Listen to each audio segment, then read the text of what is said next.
Hang in Dude, there. that's Smylie Kaufman for 61. Wow. I'm Smylie Kaufman, and this is The Smylie Show.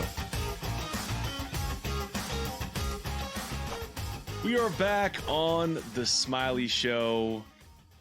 I guess this is President's Cup week eve, but by the time you're listening to this is President's Cup week. I'm Charlie Hulme. He's Smylie Kaufman. We've had quite a weekend on a number of different fronts. Fresh back from the delivery floor of Duke Hospital. A little false start there. Smylie been moving stuff around. SK, what's new in your world, buddy? Oh man, since we've had who do we have on for our guests this week? We had Patton and Golden Tate. Yeah, since we recorded that episode, that feels like weeks ago. It really does. It feels like a long time ago. But I've got to see you, got to see the rest of the team, got to play some golf, got to see Hope Valley, see Charlie Walker, see Amanda, see the kid that's on the way. That's definitely on the way. She is on the way. She was almost on the way tonight, which would have made this week very interesting. But she's thankfully decided to kind of hold off and let us do a little bit of President's Cup coverage before she makes her entry into this world. Very, very kind of her, because I definitely needed you here today because we got a lot to talk about, and we could have definitely done it without you, but we definitely appreciate you being here. So thank you, Amanda. Keep holding strong, I guess, for a little while longer. Yeah, it was really, if she can do the double where she not only keeps me here for President's Cup coverage, but she also allowed me to play full member guest weekend, which was, that's its own episode. Backyard Hibachi, highly recommend it, especially if there's squirt guns involved. That was the talk of Hope Valley Country Club. Not only was it just everybody kind of peacocking around on a practice round day at the member guest, talking about, how many shots their partner has, how well they've been playing, just hearing all the gossip that's going around the club, just being an innocent bystander and a third party of it all. There was a lot of confident folks over there, and Charlie Hulme may have been the most confident one of the entire bunch. So that's definitely something I want to get into in this episode is hearing how that member guest shook out, because there wasn't a guy that was more confident heading in, it felt like. Man, that's going to be a hearty no comment for me when it comes to the competition portion of that breakdown. We had a lot of fun. We had a lot of fun out there this weekend, and we definitely had a lot of fun on Friday night, Backyard Hibachi, and we felt like less fun on Saturday morning, but that can't take away the fun we had on Friday night. If you're not going to win, at least have a good hang, and we had a great flight of guys that were good hangs. So that was our win. That was our win this weekend, and everyone loves seeing you. Everyone was asking, they want you to come play in this thing next year. They were upset I wasn't playing. I think I wouldn't say a lot of guys. There was a couple of guys that definitely wanted the opportunity to win y'all's belt and say they beat the team of Hulme and Kaufman. So I definitely felt that type of energy. But as you know, I'm not somebody that likes to show up and play any member guest or really anything that's on the line for the membership that they care about, because I just don't really care as much. And so my worst case scenario is winning a member guest, because you're the that stands there that's won a PGA Tour event playing at their major championship. Yes. Well, and golly, I would milk the hell out of that. Like, I'd have my family there on the 18th green. I'd cry, I'd give an acceptance speech. Kissing the babies. I'd kiss the trophy. Yeah. Then you're over here, the guy who put us on your back for, 54 straight holes, and just can I just get out of here as fast as I can? I don't care about this at all. So, but I definitely would make you take home the belt, probably hanging up behind you. We that's another thing we got in the works, that very nice looking painting that's going up soon. Yeah, it's a very legitimate backdrop. It was excited about it. It was from my grandfather's house. He passed away a month or so ago, and this was something that I've always wanted to have, and luckily you'll get to hang it up here. We just haven't had time to do it, so you get to see just a little snippet if you're watching here on YouTube. The corner, it's a beautiful picture of kind of somewhere near Cyprus and Monterey Peninsula, that whole area. Love that area so much. So such a cool photo. Well, painting. great way to remember your grandfather that we'll have on the show, every episode we do here in our homes. And also that's a great little tie-in segue there, because in the midst of my member guest weekend, to the delight of many, I got about 50 texts, people who all sent me the same PGA Tour champions Instagram post. My granddad on 7 How in about Pebble Sam? Beach. Golly, how good is his swing at 90? Better than ours. Way better than ours. Way better than ours. Man, your granddad's the best. He is the guy that I thought, Fred Couples talking about how he used to be calling to his show, and when he didn't call, people were like, why isn't he calling in? And that is so your granddad. You and I played golf with him this year, and he was just, on the phone, just figuring out the scoop. And I finally figured out, I think my wife watches Gossip Girl. That's kind of her show, right? Yeah. Mine's Entourage. It's like the one show if I had to watch one show. And I think he's Gossip Girl. I think I figured out who it is, and I think it's your granddad. He's Gossip Girl. He has an exceptional he has many exceptional traits as a human, but one of them is just the desire to constantly learn. And so he just surrounded himself with a bunch of people who are all experts in their own field or plugged in, and he just aggregates information every single day. And at 90 years old, he's got every little piece of information. And meanwhile, you're over here with like little baby, probably watching too much TikTok. You're like, I'm not even a quarter of as informed as he is. But yeah, man, that was super cool. Seeing Ricky commenting on it. I mean, just a number of guys that just love him.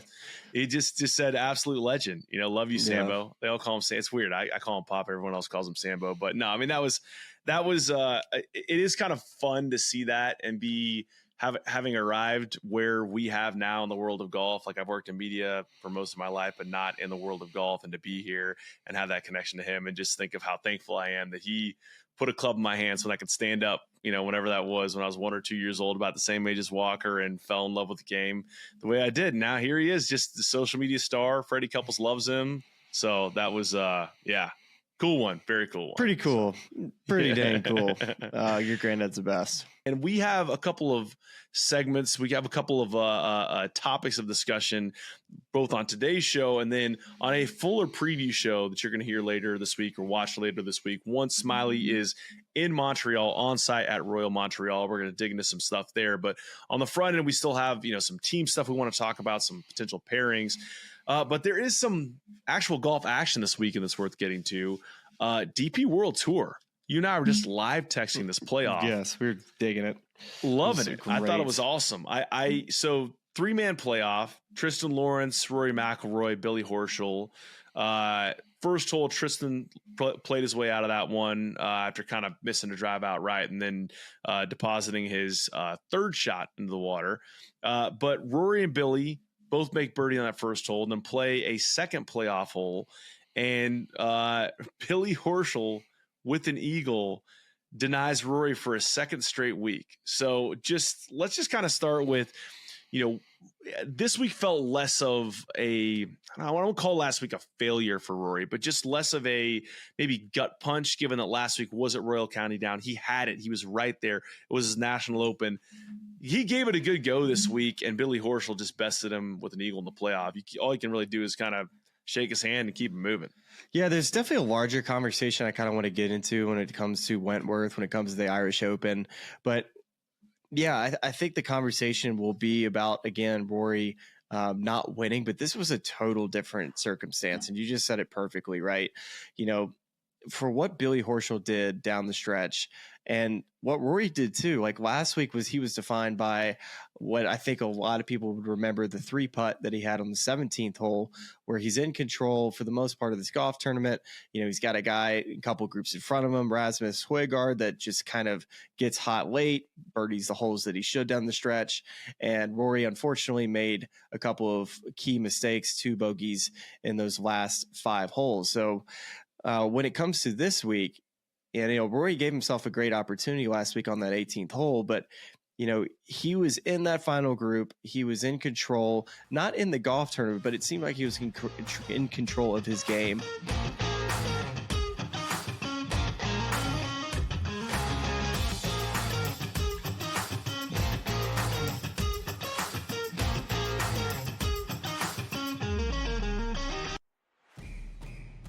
it's a new era in CFP to start off this year, put on full display. My take on this game is simple. I know some people will be upset about it.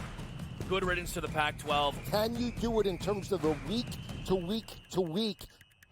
I don't see a pathway for this team to miss the college football playoffs. We want to make sure you have those best bets in the entirety of our betting cards. That was Lincoln! But he had that program was already going there! Only on SportsGrid. Arch Manning making his first ever start in Austin for the Longhorns. He was okay. Took a couple of lumps as you would expect. It was Texas's defense in a game they were expected to win comfortably. If you're showing up in Austin, man, with your quarterback named General Booty and not taking care of business, man, that's a tough scene because the Texas Longhorns whip that booty all night long. The early line. Only on SportsGrid. Brian Dable has been feeling it. He's in a foul mood. He's having stare downs with Pat Leonard and everything else. John Mara wants Brian Dable to go and get the next quarterback. They tried to get the next quarterback. We all watched it on Hard Knocks. They couldn't end up with Daniels. They couldn't end up with May. So they said, okay, we'll run it back a year. We'll go get Neighbors, and we'll tolerate. Pharrell Coast to Coast. Only on SportsGrid. This would have been a bet that I would have lost big on in terms of betting on Trevor Lawrence thus far. Because, Vinny, I thought he was an absolute rock-solid, can't-miss first overall pick. They're underachieving a bit. I mean, I don't think this is the best adjustment team with Doug Peterson. He's not the best adjuster. If everything's kind of falling into place and everyone's executing well and he can just do what they want to do. Newswire. Only on SportsGrid.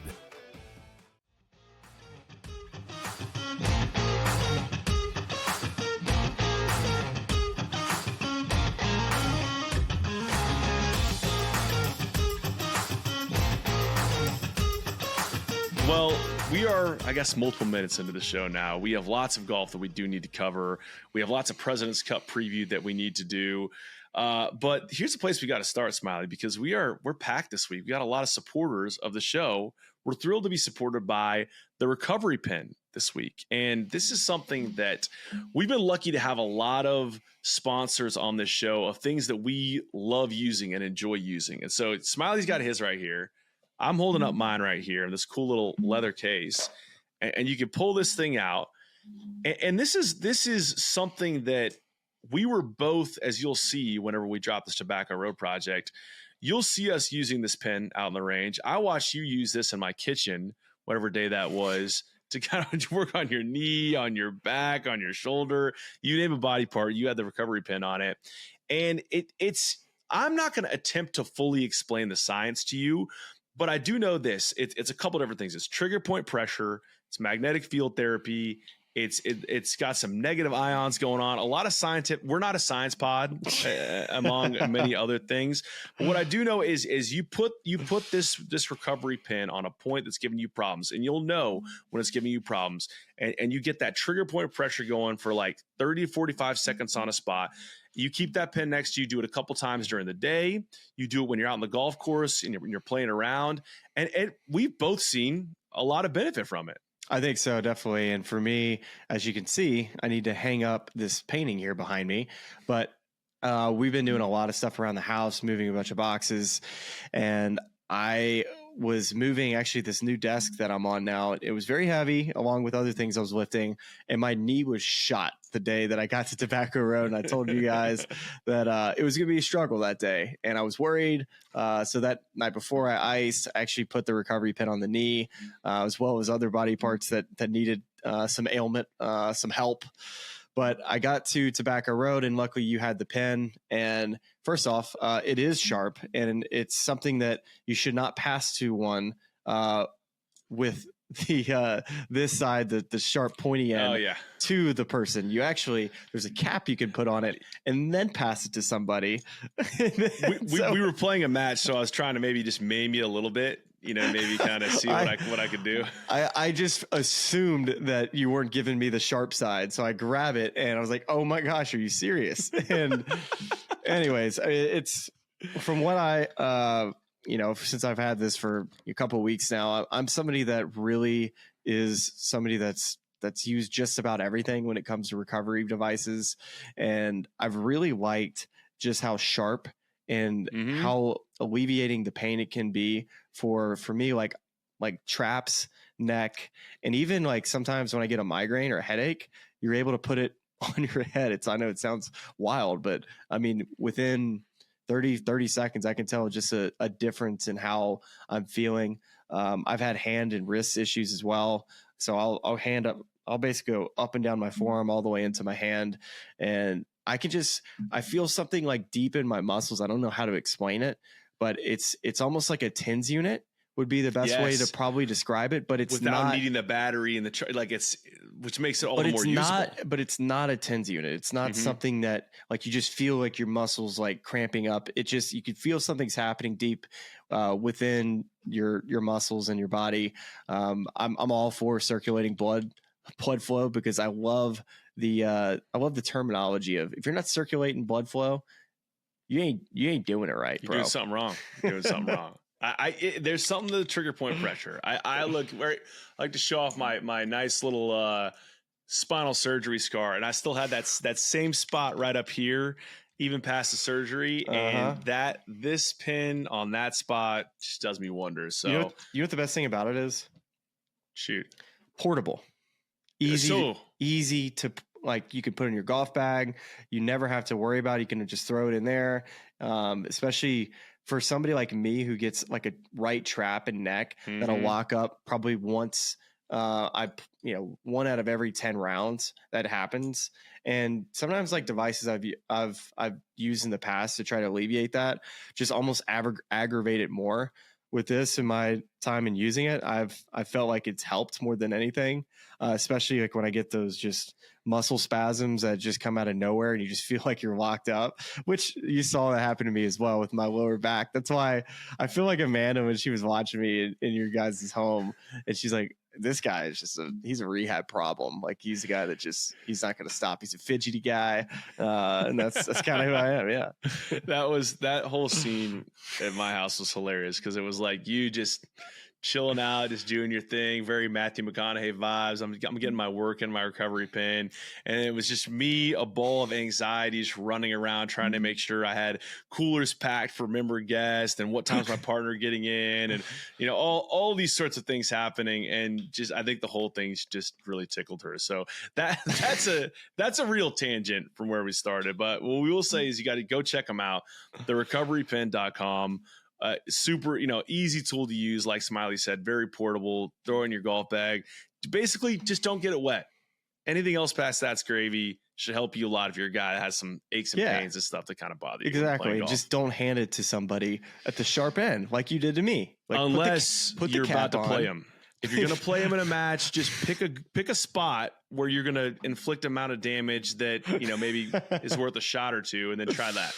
Everything else is out there. So yeah, it's great. Try it out. So big thanks to the people at the Recovery Pin. And also a cool little kind of thing to play this forward is every player on the international team this week is getting a recovery pin because our guy Digby works with that team. So that takes us right into some golf. And we have a couple of segments. We have a couple of topics of discussion, both on today's show and then on a fuller preview show that you're going to hear later this week or watch later this week. Once Smylie is in Montreal, on site at Royal Montreal, we're going to dig into some stuff there. But on the front end, we still have, some team stuff we want to talk about, some potential pairings. But there is some actual golf action this weekend that's worth getting to. DP World Tour. You and I were just live texting this playoff. Yes, we were digging it. Loving it. I thought it was awesome. So 3-man playoff, Tristan Lawrence, Rory McIlroy, Billy Horschel. First hole, Tristan played his way out of that one after kind of missing a drive outright and then depositing his third shot into the water. But Rory and Billy both make birdie on that first hole and then play a second playoff hole. And Billy Horschel with an eagle denies Rory for a second straight week.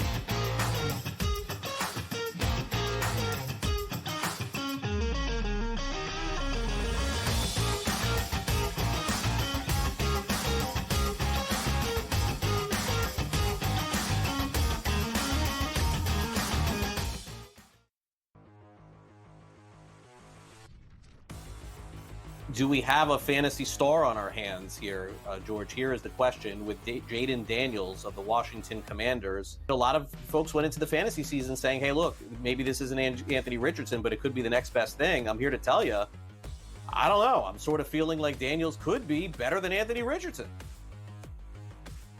I don't know if I'm going to go there yet, all right, but I think he's in the conversation, yeah. What did we hear at draft time? A lot of people wanted a quarterback who could move, right? You don't want the guy who's going to take 5-7 steps and throw the football anymore because you want that additional rushing yardage. You know, you get 50, 60 yards, that's a touchdown, right? That's why Josh Allen is so valuable. Lamar Jackson is so valuable, right? You go up and down. Jalen Hurts. You go up and down here. I think Daniels is going to be a good quarterback. I think Washington got their guy, and he can throw the football too. We know McLaurin's a really good wide receiver. It may not be much else there. We'll see what McCaffrey can be. Luke McCaffrey can be there in time. But you know, I do have hope for him. I think at season's end he's going to be a quarterback one. It may be a low end quarterback one, but a quarterback one nonetheless. Yeah, I was really impressed watching him in that game. All right, now Anthony Richardson, look, he's going to have a big year. He's going to have a big fantasy year. There's no question about it. I don't know about the long-term viability here. And look, give him credit. He hung in there with the Houston Texans. My fear for him, George, is that when you go back and you watch film, if you protect the deep ball against Richardson, he could hurt you with his legs. And that may be where all of his fantasy value is coming from. I cannot see him throwing 2 70-yard bombs like he did again. That should come in time, right? Practice time. I think he will get better here. I think Richardson is going to be fine. Does need to learn how to avoid hits. All right. Once again, remember that hit from Tua last night? He initiated it. Slide. The rules are made for you not to get hit. Take advantage of them.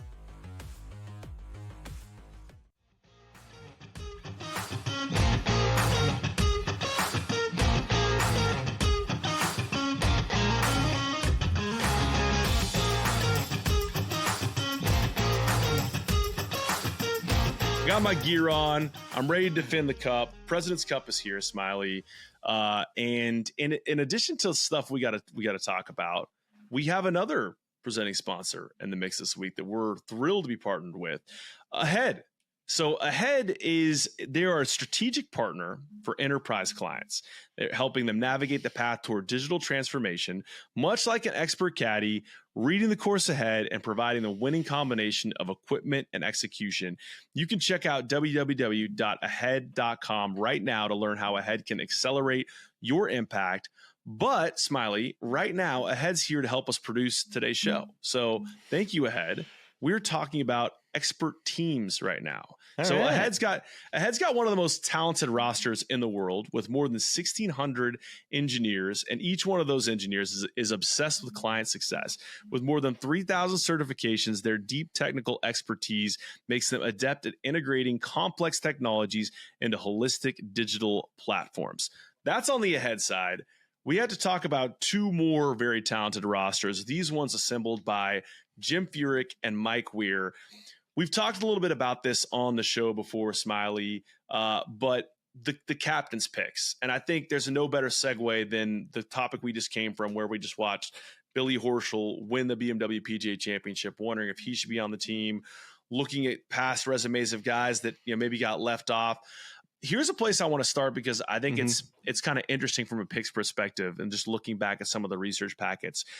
Do you think Jim Furyk, and just taking the first 6 guys or the next 6 guys on that points list past the 6 qualifiers, was in some way, shape, or form trying just to prove a point of like, hey, heard all the clamor last year for the Ryder Cup about, boys club, this and that. Was that in some way sort of a message of like, you guys had it that way, now I'm just going to go straight off the points list system.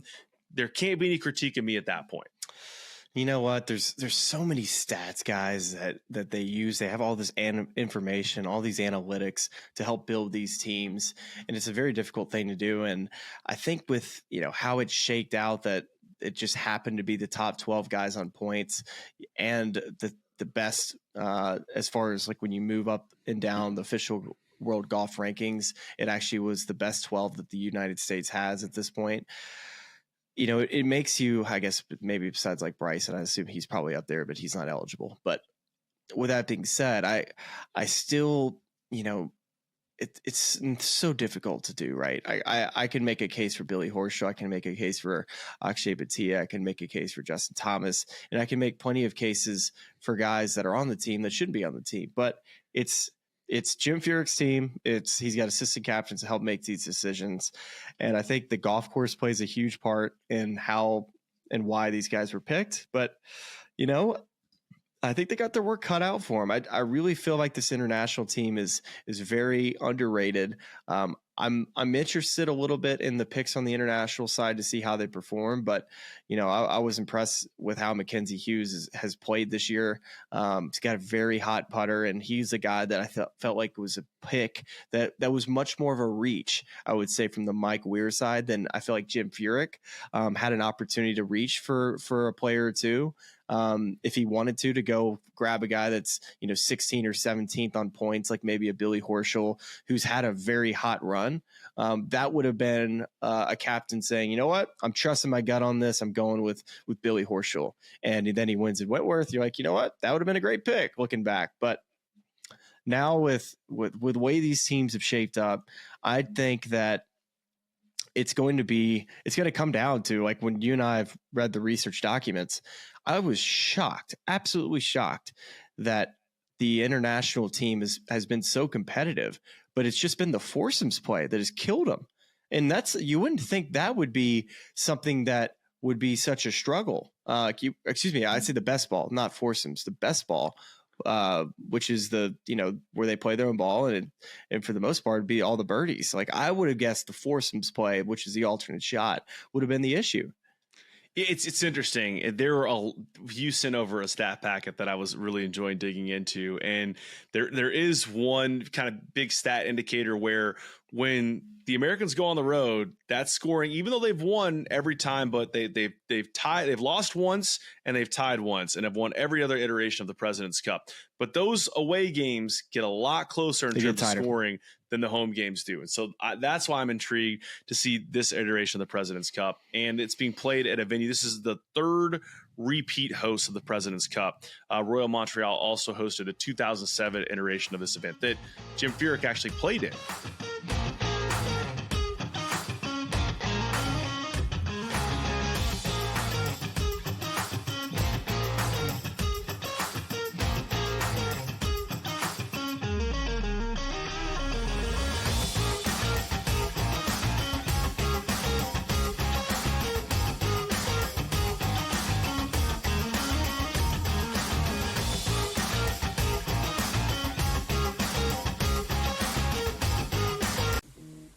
Right here with you on Pro Football Today on SportsGrid. Odds in motion, trying to see what lines have moved throughout the week. Never felt more comfortable in this set than I do for this year. I am ready. I'm just getting angry. The hot takes are going to be here all long, people.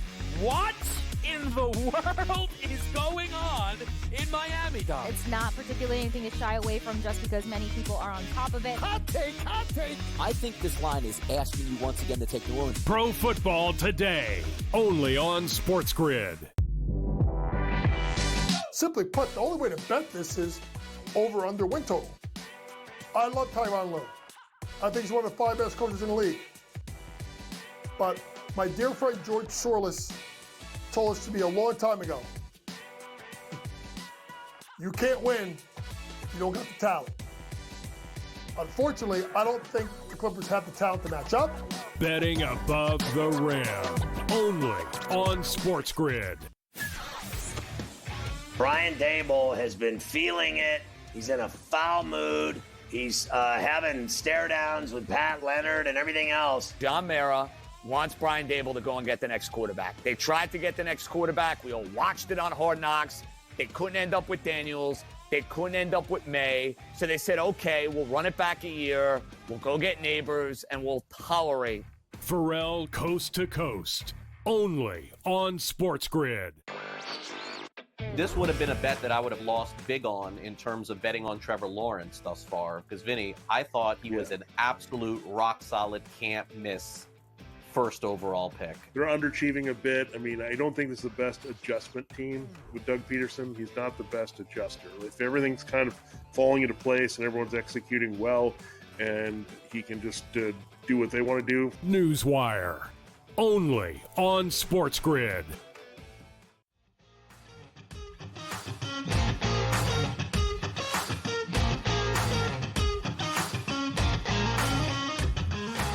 So here's kind of a refresher. We're talking about captain's picks. We're talking about roster composition. We're just going through those rosters one more time to let people know. I'm going to go through alphabetically and give you each of their records as well in this competition. So on the American side, Keegan Bradley, who was a captain's pick, his overall record's 2-2-1.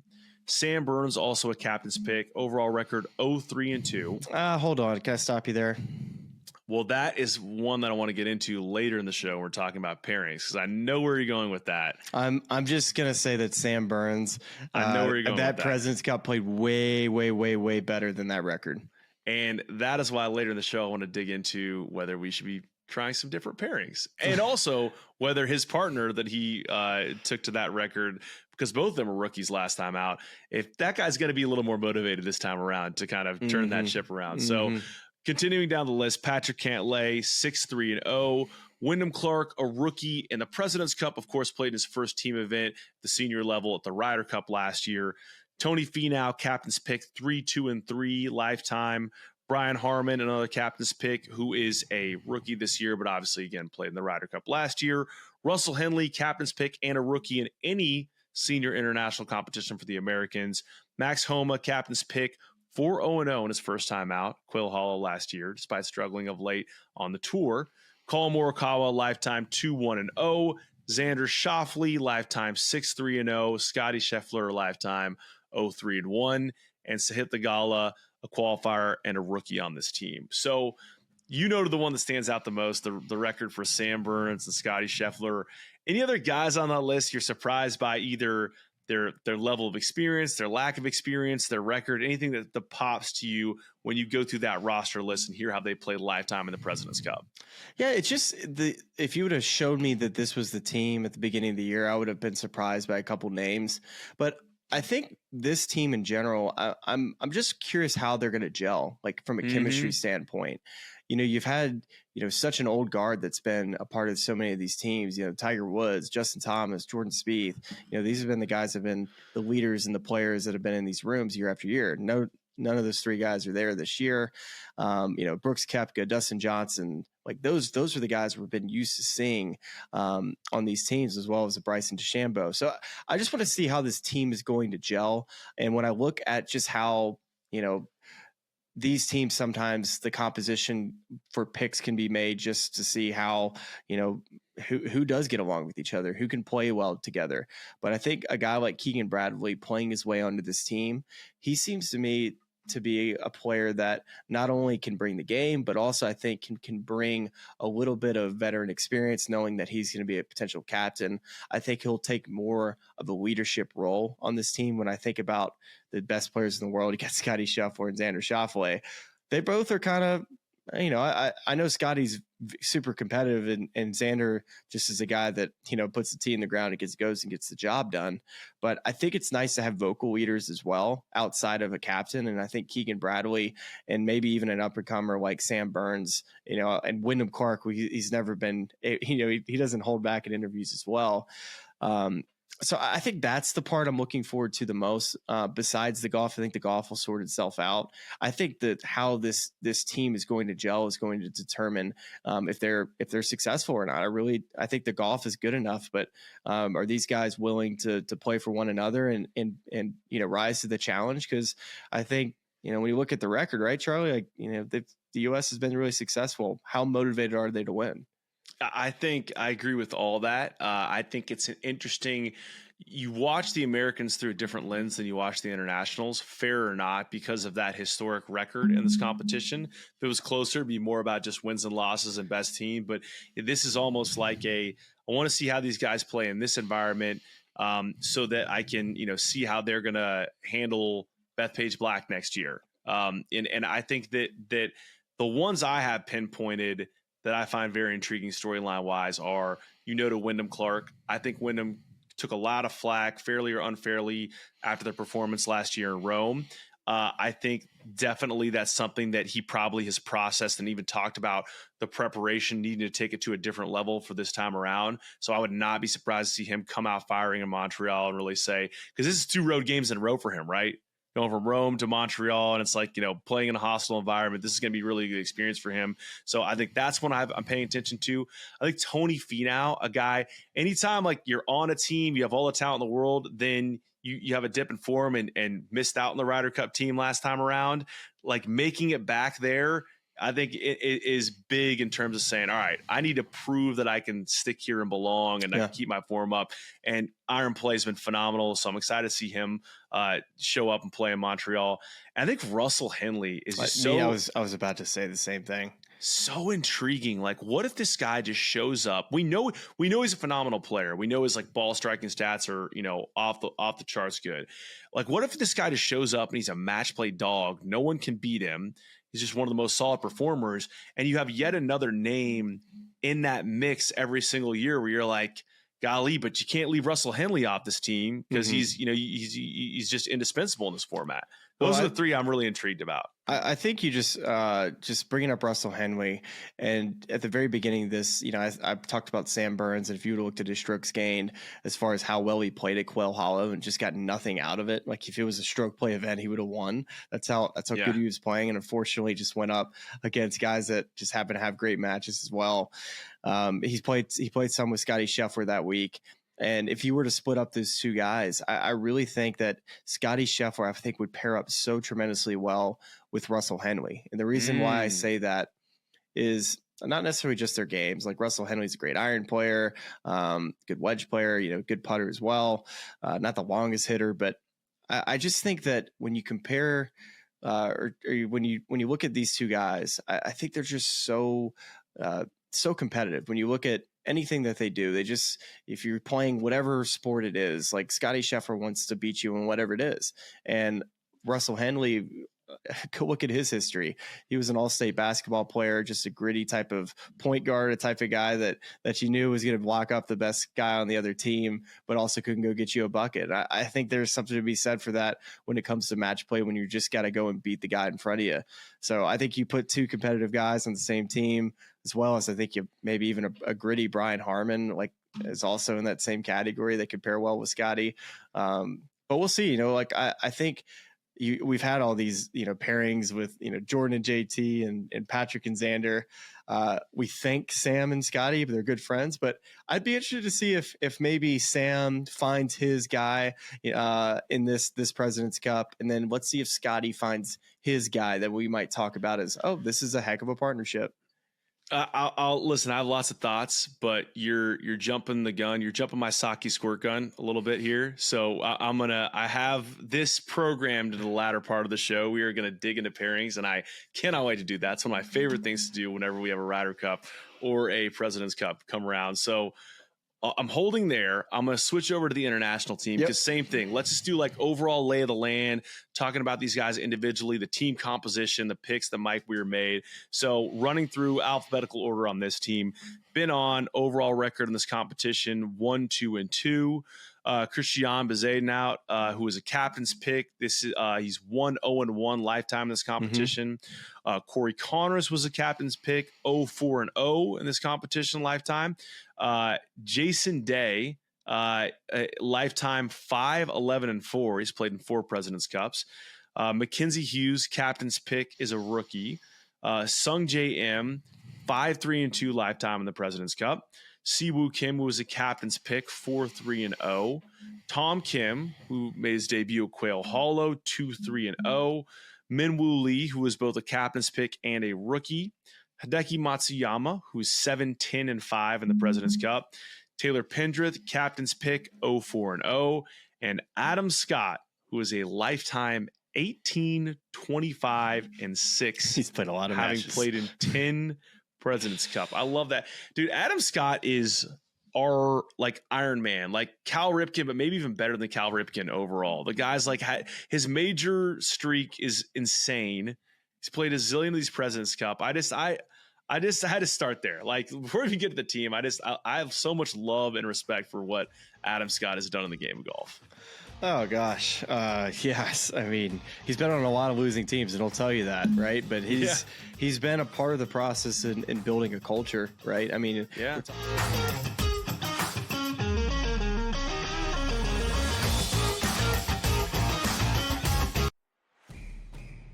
It's a new era in CFP to start off this year, put on full display. My take on this game is simple. I know some people will be upset about it.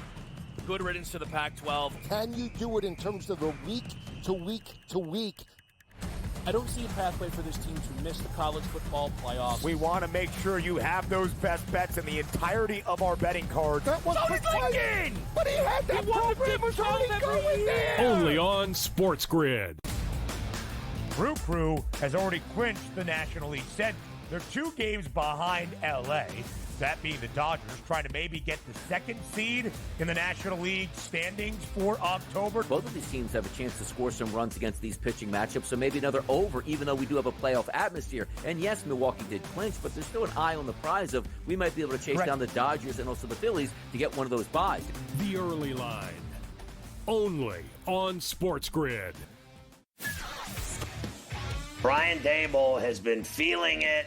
He's in a foul mood. He's having stare downs with Pat Leonard and everything else. John Mara wants Brian Dable to go and get the next quarterback. They tried to get the next quarterback. We all watched it on Hard Knocks.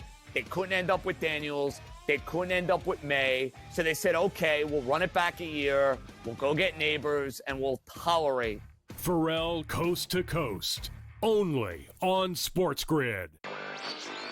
This would have been a bet that I would have lost big on in terms of betting on Trevor Lawrence thus far. Because, Vinny, I thought he was an absolute rock-solid, can't-miss first overall pick. They're underachieving a bit. I mean, I don't think this is the best adjustment team with Doug Peterson. He's not the best adjuster. If everything's kind of falling into place and everyone's executing well and he can just do what they want to do. Newswire. Only on SportsGrid.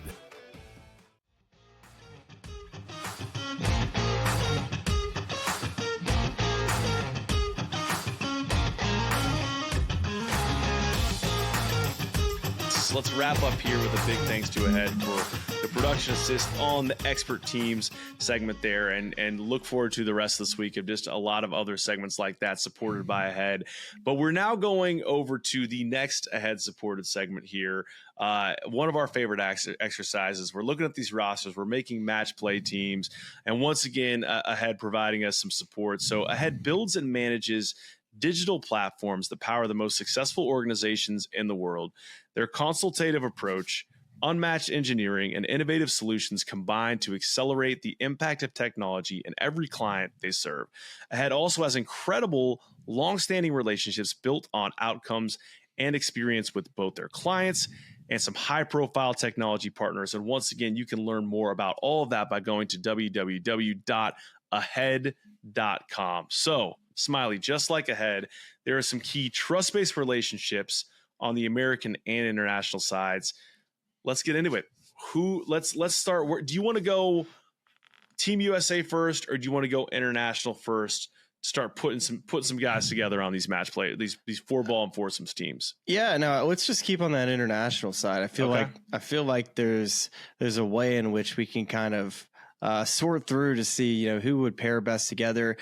The interesting thing about when you look at the international team is that it would be super easy to put the guys that hang out and play with each other the most. And I think that it's safe to assume that, putting a guy like, whether it be Siwoo Kim and Sung J M together, that seems like it would make sense. They speak the same language. They're good friends.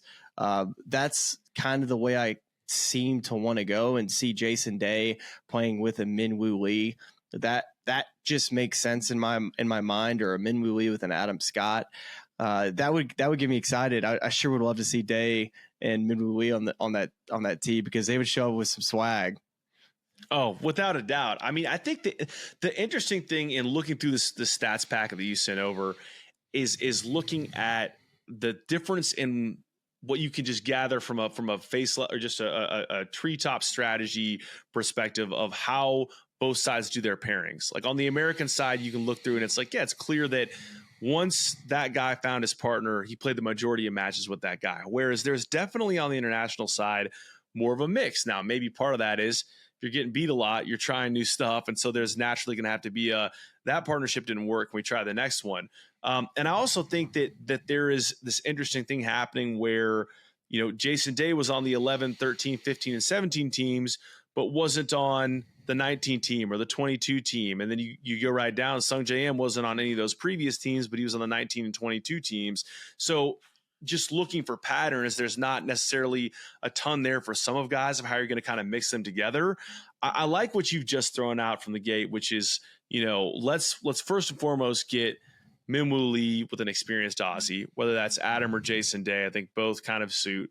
And then from there, it's, are we going to try to throw out, like a big hitter, like a Taylor Pendrith? That's an interesting with one. Like a good putter, like a Mackenzie Hughes, or you like that's your Canadian combo there? Taylor was 0 for 4 at that last President's Cup, and he was so poor. And that's the one to me is that if you would have told me that Taylor was the guy that made this team over Nick Taylor and Adam Hadwin, I would have told you you're crazy at the beginning of the year. But he's been playing so well. I think Taylor Pendrith could be a horse for the international team if he stays in that form, but I'm not sure if this is the type of golf course that maybe quite suits his game as much. Seems to be maybe a bit more of an accuracy test. Not to say that he doesn't hit it accurate. It just seems like he would be a player that would play better on a bigger park, although he was 0-4 at Quail Hollow, which I would consider to be a very big park. Yeah. Well, so he played with Mito Pereira, he played with Corey Connors, and he played with Hideki Matsuyama. Mm-hmm. And so he had a kind of mix there. I guess with Mito and Corey, he only lost 1 down, but then with Hideki, he loses 4 and 3 to JT and Jordan.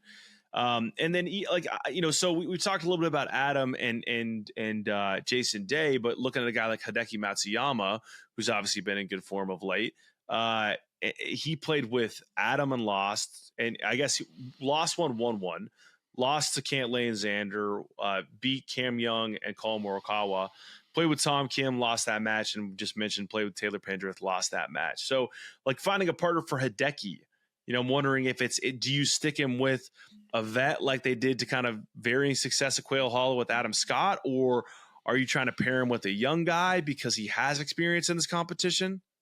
Yeah, I think Adam's going to be so easy to pair. He's going to play, right? It's just a matter of like, who's the guy that we want to get comfortable. And I imagine that he would be playing with somebody that's probably much more on the rookie side, or do they go with a Hideki like you were just talking about, who's had a ton of success? One player, I know we've kind of talked a little bit earlier about guys that didn't make the United States team. Mentioned Billy Horschel, Akshay, JT. Mm-hmm. This international team, I mentioned some Canadians. I mentioned Adam Hadwin, mentioned Nick Taylor. Those are the big surprises of 2 guys that didn't make it. But one guy I really am surprised that he's not on this team is Cam Davis. Yeah. So when's the Rocket Mortgage Drive that, right? I think that was the where Akshay came up short. To me, that's a guy that I guess you just have to kind of see what the strategy is once it kind of unfolds and Mike Weir puts his teams together to see who he's pairing where. But it seems like a guy, like maybe you're feeling like you're duplicating too much between him and a Taylor Pendrith. That profile player. I don't know. I just felt like Cam Davis was good at the last President's Cup. To me, he's got a lot of high quality shots in his game. He's very impressive when you watch him. I just felt like that, with Mike Weir taking McKenzie, taking also Minwoo, like those 2 guys, I felt like, maybe didn't earn their way on the team, or just, didn't have quite as much of the benefit of the doubt as a guy that I felt like Nick Taylor's had success. Maybe, Adam Hadwin has played on these teams as well, but then Cam Davis just seemed like an up and comer that was surprised to not see him make this team. So I think that definitely kind of begs the question of what is Mike Weir going to do with his lineup, because he has to have a plan to me for Taylor Pendrith. He's got to have a plan for Minwoo Lee. And I think he's got to have a plan for Mackenzie Hughes, as well as I think Seabez as well. Like, I think he needs, like, going into this, when you look at this roster, I think all 4 of those guys have the capabilities of making a serious impact in this President's Cup.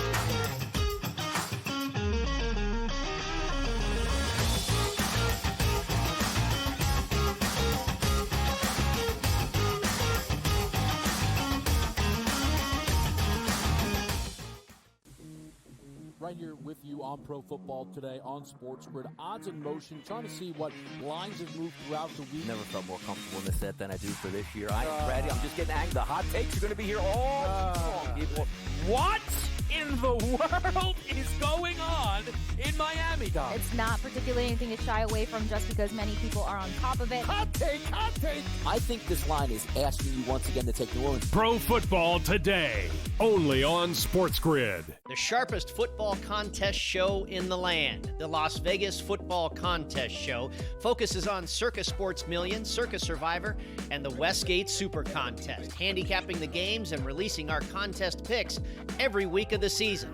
With 2 former Super Contest winners, Brady Cannon and James Salinas, a former NFL player, Mike Pritchard, and over $1 million in contest prize money won combined, the Las Vegas Football Contest Show will have you prepared this season like none other. There is going to be an energy to game time decisions that you will feel night in and night out. We're going to go through every single thing, and I've got a great team behind me that's going to help me get the job done. I want this to be the place that people come to. We are going to hit every single one of those markets that you need to know about. There is not going to be a better place, I promise you, than Game Time Decisions. We will have everything at our disposal, and we will use that to our advantage. I'm Kevin Walsh. Tune into Game Time Decisions from 6 to 8 p.m. Eastern on SportsGrid.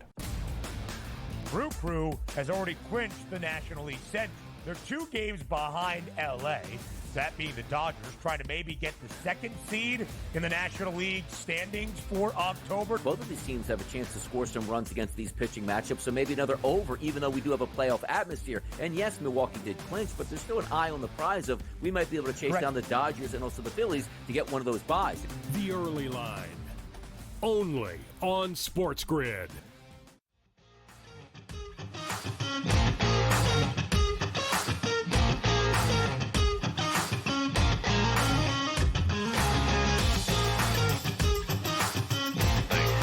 Played with your buddy, your financial advisor, Eddie, in the second match. He was an awesome hang. Loved hanging with Eddie. How's his game? He was, I think I was cutting him, I don't know how many shots. It was like 2 or 3 shots, and he was whooping up on me. Was he? I mean, he played great. Yeah. Okay. He had a couple, holes that we all have that are bad, but I thought he played phenomenally well. Yeah. Great hang though. Most importantly, great hang. Good. But here's your on course review. So we get blank day 1, 0 for 3, and we're like trying to mount a little comeback on day 2. After hibachi night. So like I'm like a shell of myself. Like I'm a skeleton. Just I don't know what I have no business being on a golf course. And 5th hole. Like I think we win like the first 2 holes, and we're we have one in there, and we're getting it going a little bit. I like pipe a drive on 5, and I've got like a little kind of massage a little gap wedge in there. Just hosel rocket this thing dead OB. Just watching my hopes and dreams like skitter through the pine straw, past the white soldiers, across the road. Just the wedge shanks are just Question.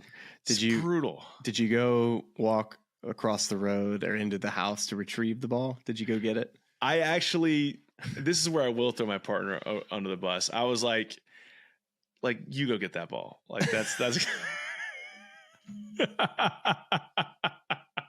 It's a little bit of Spieth and Greller vibes. Go get that for me, dude. I'm going to stay here. I'm going to the bed. You haven't done anything all week. At least go get my shanked wedge shot. I'll get his transfusions. You get the shank ball. I'll see you on 6T. Guys, those are good. All right. Do you know how lonely that walk was for your partner? Do you know how lonely that walk was? He probably thought about his girlfriend that broke up with him when he was 14 years old. Thought about that car that he still wishes he didn't sell. I mean, just all of the memories coming back of man. Can you imagine if that team didn't win that game? Like where he'd be in life and on this walk to going to get your shanked golf ball. Meanwhile, you're bebopping over to the cart lady, getting you a couple transfusions, baby. I got one for him, so that has to go. Listen, this is one of my best friends in the world. Went to college together. We've sat through enough North Carolina football losses, and that really brings us full circle. Because are we gonna go there? JMU hanging 70 on us on a home game. Mac Brown retiring and unretiring. Mac Brown 3.0 era has begun. We've been through enough of that to where walking across the street to get my shanked wedge was probably not that high on his list of disappointments. Dude, so, when I was watching the highlights of the game, and it's like, man, they're gonna score 50 on him, and it's like 2 minutes left in the fourth quarter. And I look up and I was like, that's a 2. It's still in the first half. I was like, this is a problem. They're gonna hang up 100 on him. We have a quarterback though. My guy threw Jacoby Griswold threw for 475 yards. I just don't care. Just the defense. Yeah, that was tough. And I speak for everybody still here with us. We don't care. We don't care. Yeah, that was a tough scene watching that in the car during Member Guest, but really fun week in Hoh Valley. I just for the people that are also listening, if any of them are at the club, Bob Burns, his crew did the best job. Told everyone all week long, Smiley's 2 favorite holes out here are 11 and 14, just like Ben Hogan. They love that. It's great fire. That was another conversation we get into. How many courses have you been to where Ben Hogan or Arnold Palmer or Jack Nicklaus and a member's driving you around telling you that, oh, this was Ben Hogan's favorite hole when he was here. This was Arnold Palmer's favorite. I mean, I was like, how many favorite holes do these guys have? You got to say it. You got to do it. You got to have something. Did you bite your tongue a little bit when you said it to me? Like, did it feel like this has been, well, how many times have you said that? I kind of got caught out there because it's something that you say to everybody, but not everybody is like Smylie Kaufman, who's played on the PGA Tour and has like been to thousands of golf courses and historic places and had people tell them stories like that. So as soon as I started telling it to you, I was like, oh yeah, this isn't going to land as great as I thought it was. And you were ready, by the way. You pounced on it. Oh yeah, it was I felt like a little brim eating a Cheeto in a little pond in nowhere, Alabama. Okay, that's all the podcasting we're doing tonight because there's nothing we can say that's going to be better than that. Thank you so much for watching and listening. We are excited for President's Cup week. We are bringing you multiple shows this week, another preview show, Smylie in Montreal, and then we're going back to the journals, baby. We're doing journals every single night, and I hope I'll see you all again this week. My child arrives, might be somebody else. So that's what we got for you. And thanks for watching and listening. We'll see you back here a little later this week.